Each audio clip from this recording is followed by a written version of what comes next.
Hello mga suki! Ngayong araw gumawa ako at nagluto ng isa sa mga bestseller ko sa aking menu, ang cordon bleu. Bali, dalawang client nga pala yung may order nito, isang nakabilao at isang naka-tray.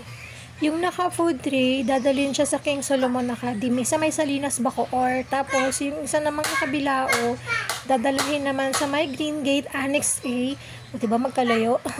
Alam niyo ba mga suki, kaya talagang bestseller din talaga tong cordon bleu ko kasi nga wala po siya extender kasi nga pure chicken at talagang quality din po yung ginamit dito na ham at cheese. Iniisting ko nga pala muna yan bago ko iprito para talagang lutong-luto sa loob. After ko naman siyang ikot, ayan, pinalangoy ko na sa mantika. At pagkatapos naman iprito, pinalamig ko muna ng mga 20 minutes bago ko hiwain. Tapos ayan, ready to deliver na yan siya. Naku mga mi, talaga, promise masarap talaga to kasi nga pure. Order na kayo sa akin, try nyo po, lalo na sa mga handaan ninyo. Sa birthday, ganyan. So ito nga pala yung mga sauce niya. Kaya sa mga mag-birthday dyan, lalo na sa mga umu-order sa akin ng bundle bilao, try nyo po itong isama sa mga bundle nyo, lalo na sa mga umu-order po ng 3 bilao for 1,050 pesos only. Ito po yung nakaputre, ito naman po yung nakabilao. Ayan.